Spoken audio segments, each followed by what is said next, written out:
Hello dear student. Today I am going to present the poem, The Ball Poem, which is a part of class 10 NCERT syllabus. Now as you can see here, this is the poem in front of you on my PC. So what does the introduction say? A boy loses a ball. He is very upset. A ball doesn't cost much, nor is it difficult to buy another ball. Why then is he so upset? This is the question that the poet wants an answer for. As you can see, the poet of this poem is John Berryman.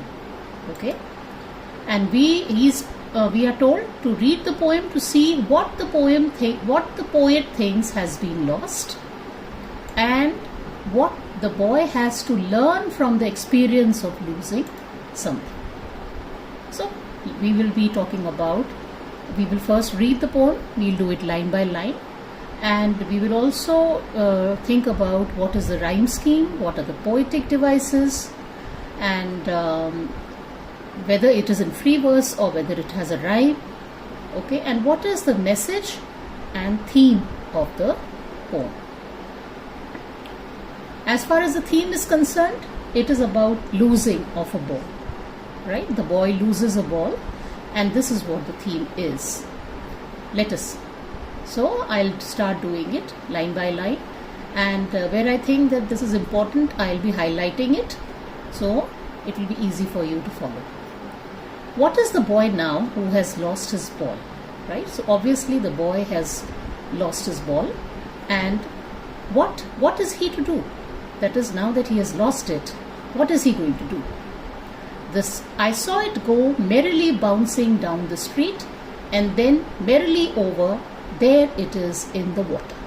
So the narrator is the I. He says that I saw it go happily bouncing down the street. Merrily means happily, in a great state of happiness, down the street, and then merrily over, there it is in the water. So finally the ball has gone into the water after bouncing for a long time.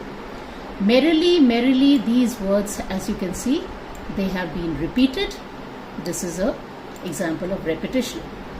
Then the poet says, so these four lines, they express what is the incident, what has happened with the boy. Then the narrator says, no use to say, oh, there are other balls.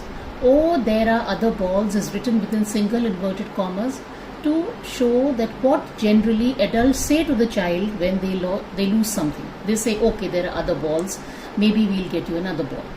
An ultimate shaking grief fixes the boy. But the boy's condition is absolutely, different. An ultimate shaking grief means that for him, he is so grieved that he has become fixed, he has become rigid. And for him, it is the ultimate grief. That is, no grief can be bigger than this for the boy. As he stands there, rigid, trembling, and staring down, not at the ball, but also all his young days into the harbour where his ball went. So for him, the ball is not just a ball, but it is a reminder of all his young days, which have now gone into the harbour.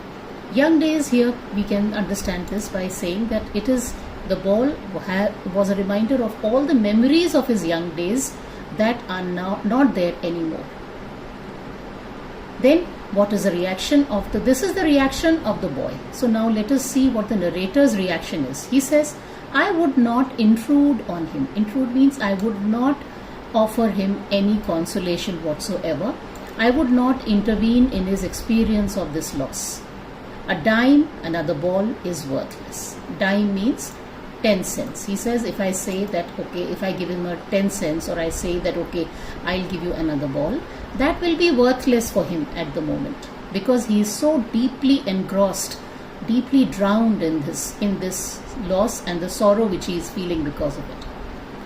So the narrator says, now he senses first responsibility, meaning that this is the first time he is realizing that when you lose something, that you are responsible for it. So you should have been more careful, maybe. He senses first responsibility in a world of possessions. Now, how to understand the phrase world of possessions? I think this is something which is understandable in this way, that in this world, everybody who is here in the world has something or the other which we call as belonging to me.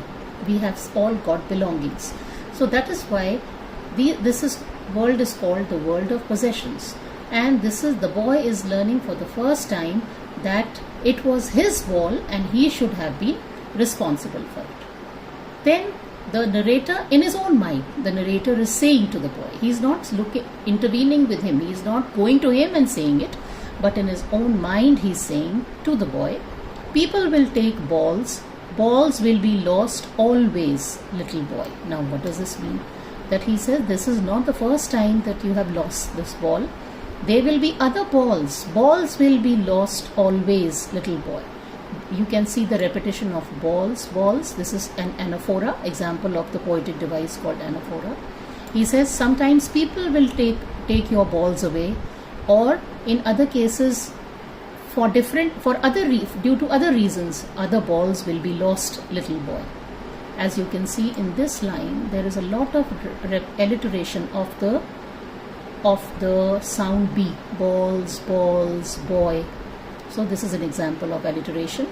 So here, if you will look at it, the word balls does not indicate only the ball. It also represents, it is also a symbol of all other possessions that one person has or one person can lose.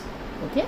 So in a way, the narrator wants to teach the boy the lesson that there will be more losses in life due to various reasons. Okay? So, and no one buys a ball back. He says you will lose things and nobody will ever, no adult will come to you and say that, okay, I will buy you another ball. Okay, I will replace the ball. Which means that you will have to just bear the losses which will come to you in life inevitably. He says money is external, meaning that money is something, of course, it is there to buy things, but it is not a substitute for learning how to tolerate the loss. Okay, how to tolerate the loss, how to bear or cope up with the loss. Then the poet John Berryman says, he is learning. He says the boy is learning well behind his desperate eyes.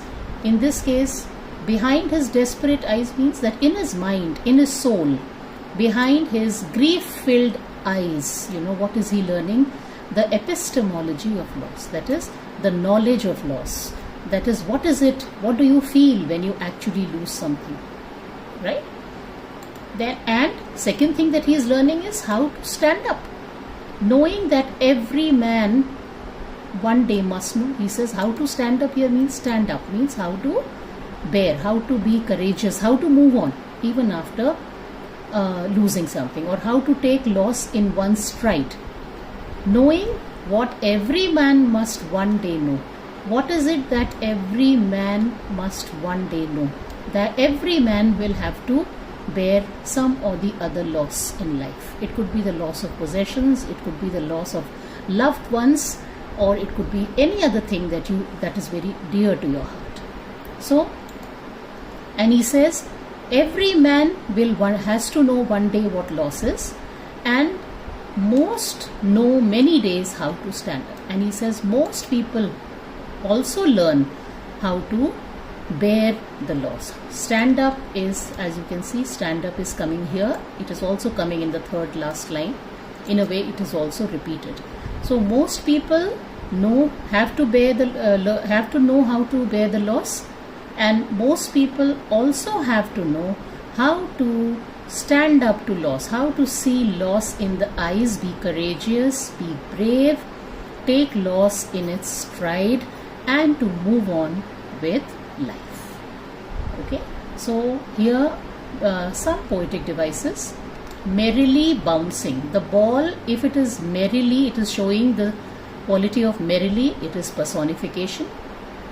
Okay, then look at the first two lines. What is he to do? This is anaphora. Then look, I'm coming down. People will balls, as I told you, this is anaphora. Also, this whole line has alliteration of the sound B. Remember, alliteration is the repetition of consonant sounds. So here we find B being repeated. Then, no one buys a ball back. Also an example of alliteration where B is repeated. Desperate eyes. Desperate, here you can say that at the moment he is desperate because he is in sorrow. He is full of grief. Okay. Epistemology is meaning knowledge. After that, you will find in the last two lines there is a lot of repetition of no, no, no. Okay. And so knowledge, knowing how to bear loss, has been emphasized in the last two lines. Okay. So this is a poem. Now what is the message of the poem? The poem is trying to convey the message to us that we have to learn what these last two lines are telling us. That is, we have to learn to bear loss and to carry on with life even after losing things. That is what life is about. I also feel that this theme of loss is also there in another chapter which you have read, which is Sermon at Banaras. In this chapter, we find Gautam Buddha is teaching Kissa Gautami the message of bearing loss. Kissa Gautami has suffered the loss of her son's death, and finally Gautam Buddha is able to convey to her that loss is a part of life, and to attain a peace of mind, one has to bear it by understanding, by courage. Now, I'm looking at the glossary now. When the poet says, "Oh, there are other balls," what does it mean? The word suggests that the loss is not important enough to worry about. Now, generally, who says these things? Adults, when they are trying to console the children who have lost something or the other, they say that don't worry, we will give you something else. It was not important. Shaking grief. Here it means sadness which is affecting the boy so much that he is shaking actually. Rigid is stiff. Rigid is stiff. Now, moving on to the next page. Intrude on means to intervene. That is, the narrator says that he does not want to enter a situation, nor does he want to advise the boy as to how to bear his grief. Dime is 10 cents US. Desperate means hopeless. Epistemology of loss means understanding the nature of loss and what it means to lose something. That is, what is that experience like when you lose something? We are also told that epistemology is a Greek word. It comes from the Greek word episteme, meaning knowledge, and it comes from a word meaning to understand, to know. It is the study of nature, of knowledge itself. So I hope now you will be able to do these questions which are given here after my presentation. I would like you to do all the questions. If you have any doubts, please WhatsApp me. With this, I am ending this presentation here. Thank you and bye-bye.